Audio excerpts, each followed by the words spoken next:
ils ont fait la route, le Nord-Métal, on avait découvert la mine. Elle était fermée, mais il y avait une mine. C'était une mine de zinc, ça, puis de cuivre. C'est une mine, puis une mine, c'était la prospérité.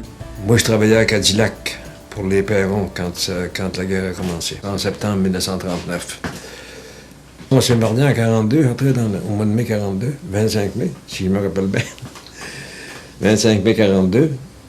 Puis moi, je continuais d'être colon, mais à un moment donné, j'ai été travailler pour un de mes grands chums, mais lui, il avait décidé qu'il était pour devenir un big shot, tu sais. Ça fait que... là, chum, pas chum, là, tu sais, il me mangeait la même calice d'affaires que si ça avait été mon pire ennemi, tu sais. Ça fait que j'ai dit d'aller sur le diable, puis je me suis emmené chez nous. Là, j'ai pris le chemin tout de suite le lendemain, puis j'ai été à la mine. J'ai été à la mine. On était rendu en 1944. Il avait tout ramassé ce qu'il y avait de jeunesse pour les conscrire. Puis il avait besoin des hommes. Ça fait que là, il m'a engagé. Fait que là, j'ai commencé à travailler à la mine. Il m'a engagé le 3 mars 1944. Le gars, il dit, tu vas toujours être chanceux, t'as 2 pires, tu sais. 3-3-4-4. 3 mars 1944. Ça fait que c'est là que j'ai commencé à travailler à la mine. Puis dans l'automne, dans l'été, il est venu du monde du mine mill pour essayer d'organiser la mine Nord-Métal. Puis ça, c'était des communistes, les mine mill, comprends-tu? C'était dangereux en maudit, ça. Ça fait que le gérant, pour nous sauver, là, contre le communisme, il a organisé, il a soudoyé une gang de ses chums pour faire une petite union de boutique. Ça fait que ça s'est fait au mois de novembre, ça. Au mois d'octobre, au novembre. Puis là, il y a eu une assemblée au club, bien sûr. C'était la seule grande salle qu'il y avait. Ça fait qu'on est allé faire une assemblée au club, partir de notre union. Il avait pressenti un ami Duchesneau pour être président de cette union-là. Ça fait que moi, Duchesneau, je m'étais chicané avec. Pas grand-chose, là, tu sais, mais je m'étais juste chicané un petit peu avec. Interprète ça comme tu voudras, là. J'ai nommé Bill Scott, un anglophone qui parlait pas français. J'ai mis en nomination. Ça fait que c'est mon gars qui a gagné. Ça fait que Duchesneau a été battu. Mais tu sais, dans une assemblée comme ça, là, quand tu parles, là, ben, tu frappes une job. Ça fait que là, ils m'ont nommé secrétaire. Ça fait que c'est là que ma carrière syndicale a commencé. Tu sais, je veux dire, je viens de passer 50 ans, voilà, là. Si tu parles de 1944, là. 1944 à 94, ça fait 52 ans que j'ai commencé à m'occuper de syndicalisme. Là. Je ne savais pas que c'était du syndicalisme, puis je ne savais pas ça mangeait quoi en hiver, ça, du syndicalisme dans ce temps-là. Seulement que j'étais embarqué. Après ça, ben, je veux dire, il y avait un vieux CCF là, qui me passait de la littérature communiste, puis puis je lisais ça. S'il y avait un gars qui aurait passé à côté de moi avec une carte du Parti communiste dans ce temps-là, je l'aurais pris certain. Je l'aurais pris certain. C'est pour ça que j'étais devenu n'importe quoi, moi. J'étais devenu créditiste à mort. Pourquoi? Parce que pour moi, c'était la révolution. C'était quelque chose contre. C'était ma révolution à moi, ça, le crédit social. C'était le parti de contrôle des travailleurs sur quelque chose. Je ne sais pas quoi, là, mais contrôle des travailleurs sur quelque chose. Ça fait que je suis devenu un ardent propagandiste du Parti communiste, du Parti crédit social. Réal Cahouette, puis tout ça. Puis on gagnait nos élections à tout coup à Nord-Métal, Chris. Le curé était un beau maudit, comprends-tu? Mais on gagnait nos élections pour le crédit social à Nord-Métal tout le temps. Fait que là, on mettait nos drapeaux, puis on descendait pour triompher. Puis il y a 13 000 pour se rendre à Dupuis, puis quand on arrivait à Dupuis, à la radio, on avait perdu l'élection dans le comté. J'avais fait un acrostiche au curé. Il s'appelait Paul Blanchette. Je ne me rappelle pas de tout. Je vais te réciter les 4 premiers. P-A-U-L. Pour demander de l'argent, je vous en passe au papier. Au prône le dimanche, il est dépareillé. 1 fois, 2 fois, 3 fois, les quêtes se succèdent. La collecte des bandes n'étant qu'un intermède. Puis j'avais fait Blanchette aussi. Puis j'avais imprimé ça. Puis je l'avais, j'en échappais de temps en temps, tu sais, je veux dire, au bureau de poste, puis ça fait de même. On avait des bonnes relations avec le curé. On s'entendait bien.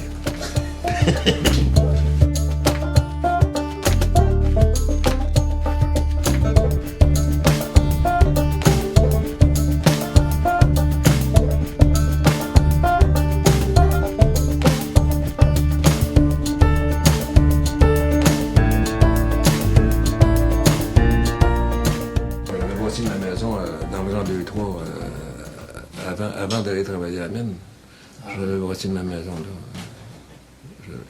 On n'a pas resté. On a resté un hiver, hein. On a resté un hiver. J'ai jamais resté dans cette maison-là après. J'ai bâti ma maison. Après ça, ben, notre fils aîné était né, puis le deuxième s'en venait, là. Puis je sais pas si ça te fait quelque chose, mais pour aller prendre mes chiffres, puis ça, je te parle de chaque jour, là, ça me donnait 3 000 et demi à marcher. 3 000 et demi à marcher pour aller prendre mon chiffre. Puis 3 000 et demi à marcher pour revenir, coucher chez nous.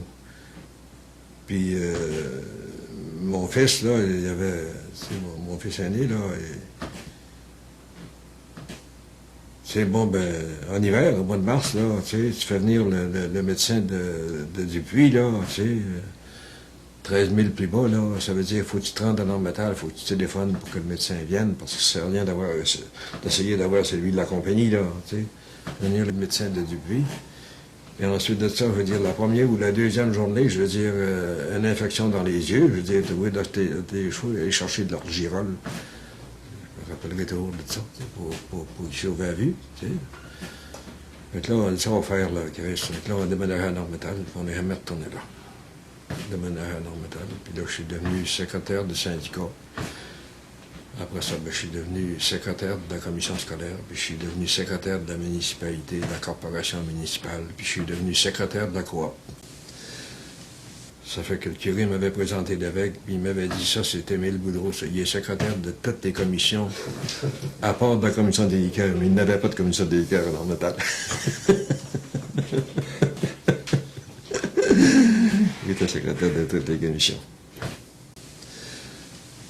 Dans la mine, je veux dire, c'était, dans ce temps-là, tu faisais ta sécurité toi-même, moi, donc tu n'avais pas, c'est aussi simple que ça, je veux dire, on travaillait dans des stopes, hein, je veux dire, il n'y a pas une place ici que tu es plus indépendant que dans une mine. Tu prends tes instructions, dans ce temps-là, dans tes cas, tu prends tes instructions du chef boss en passant, tu lui donnes ta badge, puis tu pars, puis tu t'en vas, le chef boss, il vient te voir une fois par jour, des fois pantoute, puis toi, tu fais ta safety, puis il dit, le gars-là fait une blast, hein, je veux dire, ça veut dire... tu t'en vas là dans le stop, tu drilles la face, puis tu charges ça, puis tu allumes ça le soir, puis ça saute. Tu sais, je veux dire, c'est comme ça que ça marche. Puis le lendemain, à la mine Normétal, il y avait beaucoup de sets, hein, de bois qui rentraient, on faisait des sets. Là. Puis le lendemain... Tout boisé. Tout boisé, oui. Le lendemain, tu rentres là, puis tu moques, puis tu reposes les sets, puis tu redrilles, puis tu blastes encore. Tu sais, je veux dire... Puis tu fais ta sécurité toi-même. Tu regardes le bac, c'est correct, OK. Y a-tu des gars qui faisaient pas leur safety juste pour peut-être aller plus vite? Il y a des gars qui faisaient pas ça. Il y avait des chefs boss surtout qui faisaient pas ça. Moi, j'avais lâché à mine Normétal. Puis j'ai été travailler ailleurs. J'essayais de vendre balayeuse Rexair, tu sais, puis ça n'a pas marché, mon affaire. Même essayer de vendre des produits Watkins, tu sais. À un moment donné, j'étais rendu sur le cul, là, puis j'avais un enfant. Nous autres, c'est peut-être une déclaration permanente. Nous autres, il y avait toujours un enfant qui s'en venait. Ça fait que là, j'ai retourné dans Normétal, puis j'ai été voir André Bédard, qui était sur le hoist. Ça fait que j'ai dit, j'aimerais ça revenir. Ben, il dit, t'as de l'expérience. Il dit, ils vont te prendre tout de suite. Il dit, c'est pas sûr, ça. Ça fait qu'on part, on s'en va à Normétal, on s'en va à la mine, puis on jase avec le safety first, c'est lui qui engageait, ça fait qu'il m'engage. Ça fait qu'il me donne le numéro 221, puis le locker. Puis j'arrive, puis je vais acheter mon linge de mineur au magasin. Puis je m'en vais là le lendemain matin, puis je commence à m'habiller, puis je mets mon linge, puis d'un coup, qui arrive, c'est le safety first juste à côté de moi. Il me regarde, il dit, c'est toi que j'ai engagé hier? J'ai dit oui. Il dit, j'étais pas supposé de faire ça. Il dit, comment ça? Ben, il dit, c'est marqué sur ta carte, Troublemaker not to be rehired. Ah? Ben, il dit clairement. Pas capable. Il dit, comment ça? Il dit, ils ont peur. Ils ont peur d'avoir des problèmes si je te claire. Il dit, je suis pas capable de te taire. J'étais devenu bien chum avec ce gars-là. Ça fait qu'il n'avait pas voulu me clairer, mais c'était marqué sur ma carte, faiseur de trouble n'est pas réembauché. Troublemaker not to be rehired. Ça fait qu'on a continué à s'habiller dans des lockers voisins, moi et puis lui. Rivoire, qui s'appelait, le petit Safety First. À un moment donné, le Congrès canadien du travail a donné juridiction aux métallos dans les mines pour combattre le mine mill. Là, ils sont venus en Noranda, puis ils ont obtenu leur certificat d'accréditation.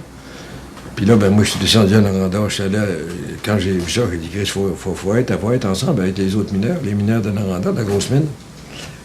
Ça fait que là, on a embarqué toute la gang d'exécutifs dans les chars, puis on est descendu à Rouen, puis on a rencontré les représentants, puis après ça, les autres sont venus à Normetal, dans le mois de mars, puis ils ont fait un discours, puis le maire était venu. Le maire était venu à notre assemblée, puis là, il s'était levé, puis il avait dit, faites bien attention. Faites bien attention, c'est bien dangereux pour vos jobs, le papier. Ça fait que les gars, ils ne voulaient pas que je le laisse parler, j'ai dit, laissez-les parler. Il est titre, on le laissait parler. Quand il a fini de parler, moi, je me suis levé. J'ai dit au gars, il dit, moi, je calcule que le maire vous a donné un bon conseil. Il vous a dit de penser à votre affaire bien comme il faut. Il dit, pensez à votre affaire bien comme il faut. J'ai dit, moi, je veux juste que mes enfants soient capables de travailler dans une place de même comme des hommes, puis se tenir debout comme des hommes. J'ai dit, comment est-ce qu'il y en a, là, ici, là, qui veulent ça, là? J'ai dit, si vous voulez, on va switcher. J'ai dit, ceux qui veulent, allez-vous-en se barrer dans la salle. Tabarnak, ça a parti comme une vague. Le maire a ramassé son chapeau puis son manteau, puis il a pris le bord, puis bonjour. Puis le curé, lui, il disait des prières. Il faisait des prières. Il faisait des prières. Il faisait un pater, puis un Ave, puis un Gloria. Pour protéger les travailleurs de Normetal. Ça fait que ça prenait un peu de temps avant qu'on ait notre certification. Ça fait qu'à un moment donné, gros Marc Parly, il dit, Timide, il dit, ça va être le curé qui va gagner. Il dit, non. Il dit, il faudrait signer une requête à l'évêque pour le faire sortir de cette. J'ai dit non. J'ai dit, on va le faire sortir, mais pas de cette façon-là. J'ai dit, si on fait signer une requête, j'ai dit, Chris, il va nous le laisser ici jusqu'à temps qu'il meure. J'ai dit, on va le faire partir, mais pas de cette façon-là. Il ne faut pas que ça fasse de bruit. Il a dit, comment ça? J'ai dit, il faut que ça fasse même pas digne dans l'assiette. Puis là, ils ont parti à rire, vois-tu? Parce que c'était le curé qui faisait les quêtes. Il débarquait de son hôtel, là, il débarquait de sa chaire, puis il sautait dans les allées, puis il faisait les quêtes. L'Union nous avait distribué des petites... des macarons. C'était marqué métallurgiste et Amérique, puis il y avait une feuille verte. Ça fait que quand le curé a fait sa quête le dimanche ensuite, il a ramassé une vingtaine de macarons d'Union dans son assiette. Il a arrêté net de faire des prières. Ça fait qu'on avait gagné. On avait gagné, on a eu un certificat plus tard, ça y est agréable, tout ça.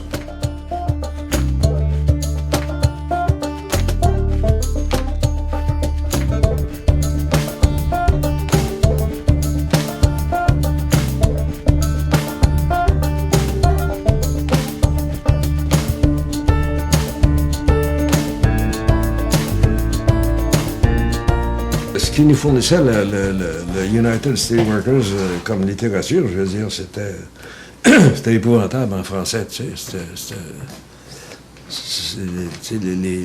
Les tracts, là, les circulaires, puis tout ça, c'était épouvantable en français. Ça fait que moi, j'avais téléphoné à Jimmy Russell, puis j'avais dit, écoutez, Chris, envoyez-moi ça, puis il va traduire. Moi, je veux dire, j'ai commencé à traduire ça. Le secrétaire du bureau est tombé malade. C'est une demoiselle Moreau. Ça fait que moi, je savais écrire au type. Puis j'écrivais sans faute le français, ou à peu près. Là. Checké par ma femme un peu, là, mais j'écrivais sans faute. Juste toi qui savais écrire, ou... je me rappelle, quand on avait mangé au restaurant, tu nous avais parlé de... Quand tu avais appris la dactylo au collège. J'avais appris la dactylo au collège, parce que mes parents n'avaient pas de... On était trop pauvres pour avoir des patins, hein, puis même un hockey, on en avait un à Noël, puis ça prenait à peu près 2 jours avant qu'il soit cassé, tu sais, puis ça réglait la question du hockey, ça. Ça fait que je ne pouvais pas avoir de patin non plus. Ça fait que moi, je passais mes récréations. Mais j'ai jamais trouvé ça que c'était un sacrifice parce que j'aimais ça en maudit jouer là-dessus. Puis j'étais bon en maudit. J'étais le meilleur là-dessus.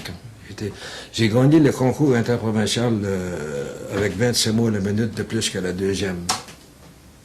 J'étais le champion de là-dessus. Je suis certain que je serais devenu champion du Québec si j'avais eu... parce que c'était interprovincial, ça. Si j'avais eu une bonne machine, on avait des vieilles affaires. Si j'avais eu une bonne machine, je serais devenu le...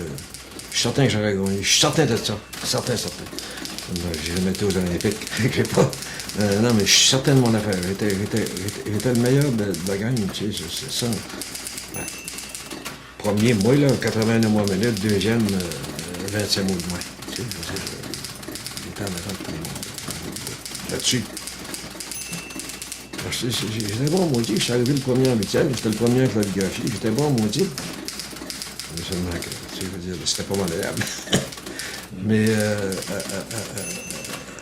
le fait que je connaissais que j'étais capable d'écrire à la machine, puis ensuite de ça, ben, j'avais le don de l'écriture. J'ai jamais eu le don de la parole, mais j'avais le don de l'écriture. Je vais te dire une affaire. J'écrivais en maudit. J'écrivais au sujet de n'importe quoi. N'importe quoi qui se passait que j'aimais pas, j'écrivais. Puis j'écrivais des bulletins pour les travailleurs à part de ça, à un moment donné, tu sais, là, même avec l'Union de compagnie, j'écrivais des bulletins. Puis j'allais les faire imprimer par la compagnie. J'allais les faire imprimer par la compagnie. Il avait peur de moi, maudit. Hein? Il avait bien peur de moi. Je ne savais pas qu'il avait peur de moi. Mais à cette heure, je le sais, il avait peur de moi. Ça fait que là, je suis allé là surtout pour remplacer la secrétaire. Puis il y avait un ami Poulain, Charlie Poulain, qui était un des permanents canadiens-français à Rouen. Là. Puis lui, il est allé se promener chez eux au-dessus. Moi, je suis arrivé là le 8 décembre. Il est parti pour aller passer les fêtes dans sa famille, puis le 12 décembre, le jour de ma fête, il est mort d'une maladie de cœur. Ça fait que là, ils m'ont demandé pour rester. Ça fait que là, j'ai travaillé un peu à Rouen. Puis là, ben, je traduisais, puis je faisais toutes sortes d'affaires de même, puis je faisais des tracts. Puis ensuite, ça, il m'a envoyé à Val-d'Or. J'ai organisé 4 000 dans 2 mois. J'ai dit, Chris, si t'es en charge d'une région, puis t'as un représentant qui va te chercher 4 000 dans 2 mois, il dit, tu le gardes. Hein? Mais moi, je le savais pas. Moi, je pensais pas que j'étais capable d'être permanent syndical. Je pensais pas que j'avais ce que ça prenait comme qualification. Ça fait que ça a pris 1 an avant que Marguerite Lazarus, elle me dit, écoute, là, fais ta feuille de paye de telle façon, parce que c'est comme ça que tu différenciais le staff du gars qui est engagé non permanent. Puis vous avez grévé. Vous avez grévé? Ben là, on a fait de la grève, oui. Ben, c'est parce que on est embarqué dans le bac de tout le nord-ouest québécois puis le nord-est de l'Ontario, là. Je veux dire, c'était toutes les mines. Ah, c'est après avoir été syndiqué, là. C'est toute la grosse. Ben oui, c'est après qu'on a été syndiqué. Le premier contrat, c'est le premier contrat qu'on a négocié. Ça a fini en grève. Moi, j'étais déjà rendu payé par le syndicat des métallos, là. J'étais rendu permanent. Nous autres, on se regardait juste assez pour être capable de vivre, puis on envoyait le restant en or métal.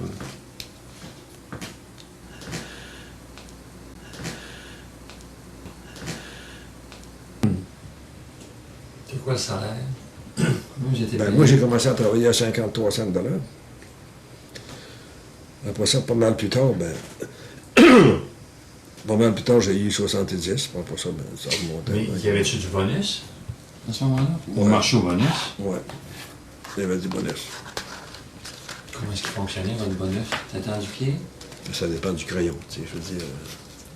C'était pas nous autres qui avions le crayon. Mais quand tu prenais 25-30$ de bonus par mois, là, on trouvait que c'était un pas pire bonus. Il y en avait quelques-uns qui allaient chercher plus que ça, là. Mais ça... C'était... À cette heure, les mineurs, là, ils vont chercher ça de l'heure. 20, 25$, 30$ de bonus, en plus de leur salaire. Puis tout ça, bon, ça fait que... Moi, non, maintenant, les gars qui me présentent, ils me disent, tu mets le boulot, bon... C'est lui qui a rentré l'Union. C'est comme ça qu'ils me connaissent à Normanton. Il m'a fait remarquer ça, c'est mon monument mortuaire. Moi, là. On va dire Émile Boudreau, c'est lui qui a rentré l'Union ici. Qu'est-ce que ça a changé, l'avenue de l'Union? Max Poirier il m'avait bien résumé ça, moi. Il dit, Émile, comment qu'on n'aurait pas gagné une crise de scène? Il dit, le samedi après-midi, on reste chez nous, Chris, on rentre pas à Mine. On travaillait plus rien que 5 jours par semaine. On rentrait pas à Mine. On rentrait pas à Mine le samedi après-midi. Il dit, on rentre plus à Mine le samedi après-midi. Quand même qu'on aurait rien que gagné ça. Tu sais, on commençait à se sentir une espèce de dignité. Tu créerais ça que 7 x 12, 84. Il y avait du monde. Quand on a commencé avec l'Union de compagnie, on a amélioré ça. On a commencé à améliorer ça avec l'Union de compagnie. Mais il y avait du monde qui travaillait 7 jours par semaine, 12 heures par jour. Là. Tu sais, je veux dire, je te dis pas qu'ils travaillaient dur en dessous de la terre, là. Les gardiens de sécurité vont dans des affaires de même, mais 7 jours par semaine, 12 heures par jour. Tu sais, je sais pas si tu es capable de trouver quelque chose de plus inhumain que ça, là. Quelle que soit la sorte de job, comment que le job n'aurait pas été dur, là. C'était épouvantable. Fait qu'on on avait fait changer ça. Ça n'avait pas de maudit bon sens, tu sais, je veux dire. Même avec l'Union de compagnie, on gagnait des affaires, hein. Parce que, je veux dire, on n'avait pas peur. Hein. À un moment donné, on n'avait plus peur. On rentrait dans le bureau de compagnie, puis on disait bonjour à la secrétaire, puis on ouvrait la porte, puis on rentrait dans le bureau du gérant, tu sais. Puis, des fois que ça prenait un peu de temps, mais on restait le temps que ça fallait. Puis on l'usait. On a pas de gagner des affaires. Des affaires bien importantes, comme par exemple avoir de l'eau chaude pour prendre notre douche. Ça, c'est important. On a bout de gagner ça. Des affaires de même, tu sais. Tu sais, quand tu sors dans le dessous de la terre, là, tu es obligé de prendre ta douche à l'eau froide, là. Essaye ça pour le fun. Christ, c'est épouvantable. C'est effrayant. C'était quoi? C'était sur plusieurs corps de travail? Ben, c'était 24 heures par jour. il y avait le chef de jour, le chef de 4h30, puis après ça, il y avait le chef de minuit à 8. C'était pas tout le monde qui travaillait de minuit à 8. Il n'y avait pas de production, là, mais je veux dire, il y avait de l'extraction. Les gens de la cage, puis tout ça. Puis il y avait toujours du monde qui travaillait dans les drifts, nettoyer les drifts, puis tout ça. Il y avait différents jobs qui marchaient de minuit à 8. Il appelait ça le chef du graveyard. Le graveyard, c'est cimetière, ça. Mm-hmm. Ça fait que tu étais considéré comme étant mort.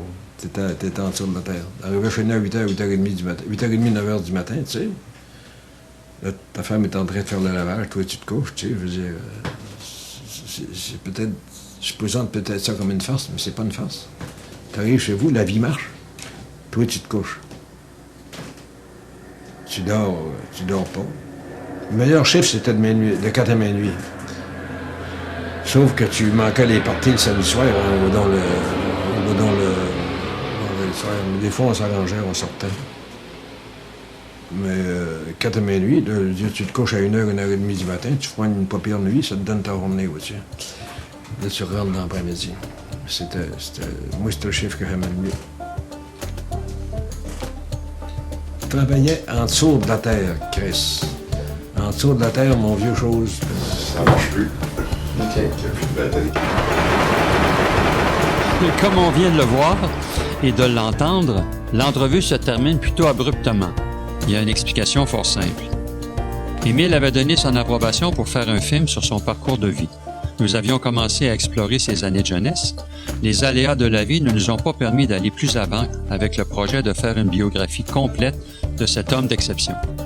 En revisionnant l'entrevue quelques années plus tard, il nous a semblé que nous avions affaire à un témoignage certes incomplet, mais toujours pertinent et passionnant, d'un homme qui a passé à travers la Grande Dépression de 1929 dans des conditions extrêmement difficiles. Ce qui est fascinant avec cette entrevue d'Émile, c'est que l'on voit un homme se construire à la dure une compétence en santé-sécurité et plus largement dans le combat syndical qui aura duré plus de 40 ans par la suite. Les accidents de travail de son père, qui a toujours œuvré dans des milieux dangereux, son contact quotidien avec l'injustice, la pauvreté, la misère, l'ont amené à devenir un permanent aguerri et une personnalité incontournable en santé-sécurité du travail au Québec. Tenace, efficace, il n'a jamais lâché. Il a travaillé sans relâche pour améliorer les conditions de travail et de vie dans le milieu ouvrier. Il a travaillé sans relâche pour faire avancer l'ensemble de la société québécoise. On lui doit beaucoup. il est possible d'avoir accès à un récit beaucoup plus complet et très accessible de son parcours en consultant dans des bibliothèques son autobiographie publiée en 1998 sous le titre « D'un enfant de la Grande Dépression ».